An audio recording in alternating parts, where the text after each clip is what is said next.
Baik, Assalamualaikum warahmatullahi wabarakatuh. Kembali lagi bersama saya Muhammad Frans Dewalanang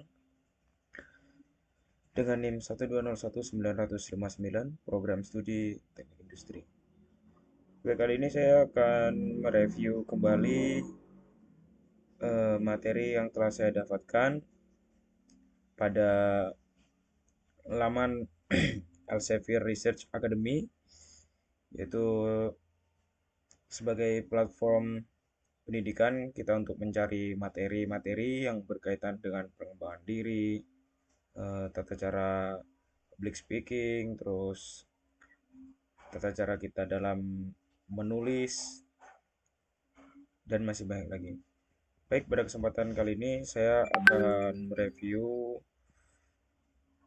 tentang funding yang judulnya yaitu Funding Hacks for Researchers. Eh, Funding Hacks for Researchers adalah sebuah penelitian yang membahas tentang dari mana kita mencari pendanaan untuk penelitian. Jadi ternyata ketika kita melakukan penelitian, tidaklah kita hanya melakukan kegiatan pengamatan dan dihasilkan oleh data saja, melainkan dalam kegiatan penelitian kita harus banyak mempersiapkan hal-hal terkait penelitian dan apa hasil dari penelitian tersebut. Maka dari itu sangatlah penting untuk kita mengetahui dan mencari dari mana asalnya dan bagaimana memperoleh dana untuk penelitian. Selanjutnya, Funding Hacks for Research ini adalah strategi yang difokuskan pada bagian ini dapat mengatasi seperti hal-hal berikut, yaitu apa bidang yang membutuhkan dan di mana kita dapat memiliki dampak terbesar. Adapun sarana investasi untuk mengejar strategi tersebut meliputi hibah, kontrak, dan investasi terkait program PRI. Jadi, pada materi ini kita difokuskan untuk membangun plan sebelum kita melakukan penelitian, apa fondasi kita agar penelitian ini dapat berjalan dengan lancar sampai hasil dari penelitian ini telah dirumuskan. Maka dari itu, agar penelitian ini dapat berjalan maksimal, perlu kita mempersiapkan plan yang baik, baik dari segi pendanaan, dari segi materi, dan segi persiapan lainnya guna untuk menunjang dari penelitian yang akan kita lakukan. Selanjutnya, how we work grant making, artinya eh, apa saja fokus yang akan kita lakukan dalam mencari pendanaan ketika kita akan melakukan penelitian.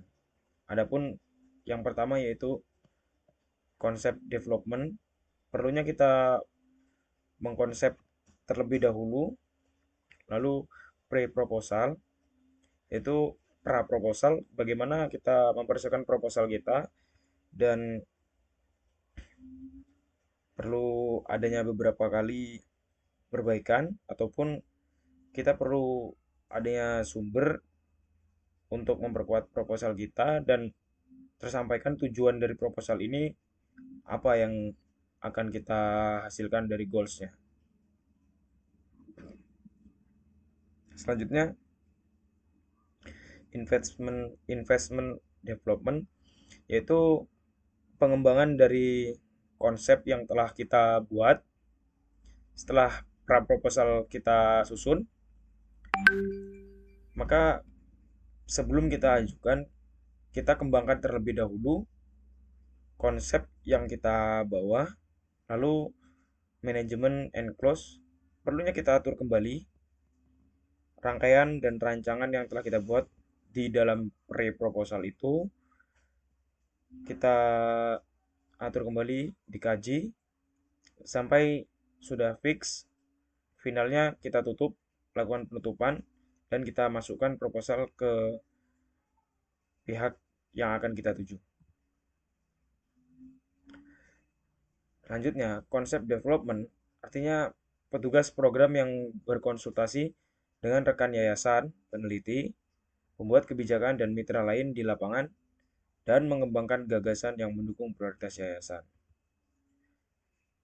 Pre-proposal yaitu pra-proposal, yaitu berbagai cara untuk mengeksplorasi dan menyempurnakan konsep dengan bantuan organisasi di lapangan, termasuk ajakan secara persuasif, eh, atau bisa secara diskusi, dan request for proposal.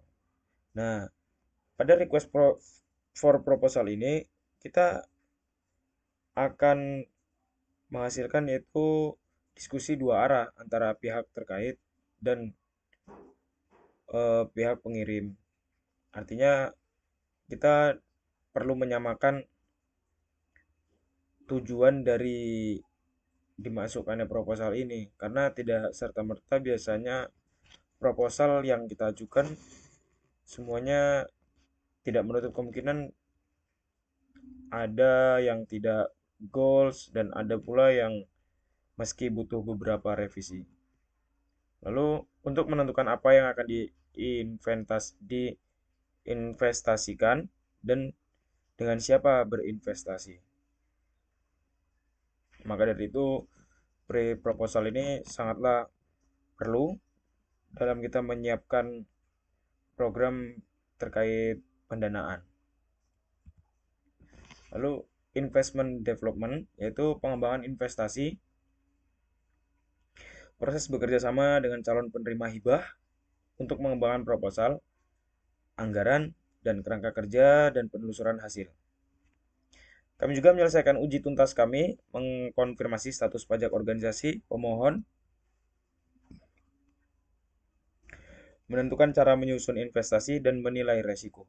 Nah, pada investment development ini kita bersimbiosis mutualisme, artinya dari pihak pendanaan yang memberikan kita feed berupa materi, yaitu dapat berupa uang secara langsung ataupun berupa barang.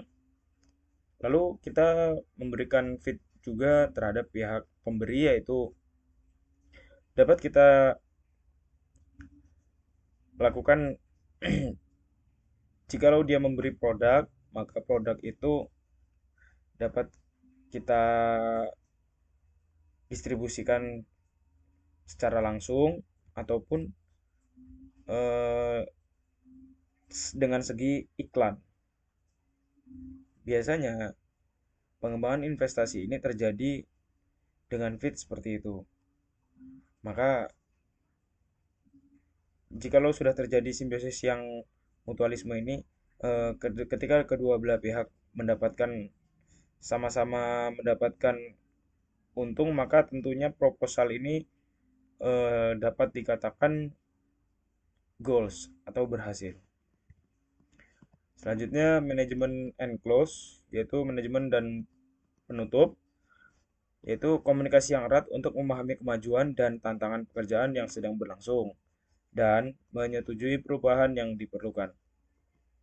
Nah, pada tahap manajemen ini kita hanya meregulasi kembali apa yang telah disusun, lalu meninjau kembali ada bagian-bagian apa saja yang kiranya perlu di cut dan ada beberapa bagian apa saja yang kira-kira perlu ditambahkan. Mungkin hanya itu saja yang dapat saya sampaikan. Kurang dan lebihnya saya mohon maaf. Pada Allah memohon ampun. Saya tutup. Wassalamualaikum warahmatullahi wabarakatuh.